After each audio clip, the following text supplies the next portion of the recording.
আমরা পারিনি রে ভাই, এত বছর ধরে অন্যায় হয়েছে, আমরা চুপ করে দেখেছি, তোমরা পেরেছো। আমাদের তারুণ্য পেয়েছে। নজরুল বহু আগে বলে গিয়েছিলেন, বৃদ্ধ সাবধানী হইতে পারে না কভু তোমাদের নেতা। তোমাদের মাঝে আছে নেতা, তোমাদের মাঝে আছে বীর সব্যসাচী। বন্ধুরা, এই মঞ্চ থেকেই আন্দোলনের পরবর্তী সব কর্মসূচি ঘোষণা করা হবে। এই শহীদ মিনার এখন বাংলার প্রাণের কেন্দ্র। আমাদের নেতারা আলোচনা করছেন, আমাদের সমন্বয়করা আলোচনা করছেন, তারাই আমাদের নেতা, তারা সিদ্ধান্ত নেবেন। তারুণ্য সিদ্ধান্ত নেবে কেমন হবে আমাদের পরের বাংলাদেশ। তারুণ্য সিদ্ধান্ত নেবে এই স্বৈরাচারের পতনের পর, শেখ হাসিনার পতনের পর কেমন বাংলাদেশ আমরা গড়ব। তারুণ্য সিদ্ধান্ত নেবে পতনের প্রক্রিয়া কি হবে, কার কাছে তিনি ক্ষমতা হস্তান্তর করবেন, সেটাও তারুণ্য বলে দেবে। আমার ভাইয়ের, আমার বোনের, আমার সন্তানের লাশের ওপর দিয়ে আলোচনা হয় না। সবাই একটু বসি, আমরা সবাই বসি। ইতিহাসের এক একটা মোড় থাকে, দেয়ালের লিখন থাকে। আপনাদের বলতে চাই, যারা এখনো ক্ষমতা আঁকড়ে আছেন, দেয়ালের লিখন পড়ুন,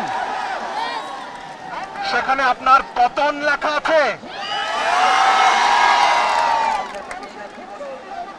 আজ সারা দেশে মানুষ পথে নেমেছে। গুলি চালিয়েছেন, আরো চালাবেন, চালান। লাখো আবু সাইদ বুক পেতে দাঁড়াবে, লাখো মুগ্ধ বুক পেতে দাঁড়াবে, লাখো ফারহান ফায়াজ বুক পেতে দাঁড়াবে। কজনকে মারবেন, কটা বুলেট আছে আপনার?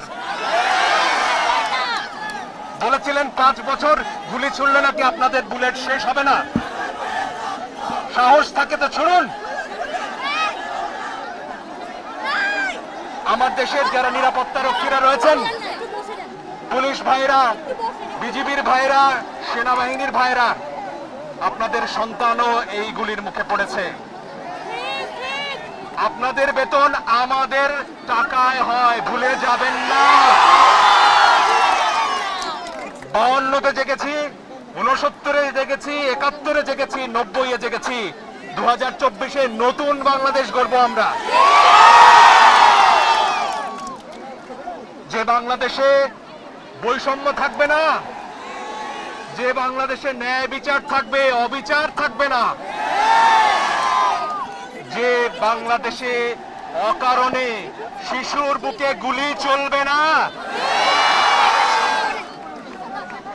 আমরা সবাই শৃঙ্খলাবদ্ধভাবে থাকবো, সবাই ধৈর্য ধরে থাকবো। আমাদের নেতারা কি সিদ্ধান্ত নেয় সেই অপেক্ষা থাকবো। তরুণরাই আমাদের নেতা, তোমরাই বাংলাদেশ। অনেক ধন্যবাদ। বিভক্তি করার সুযোগ সরকার না পায়, সেই সুযোগ যাতে আমরা সরকারকে না দেই।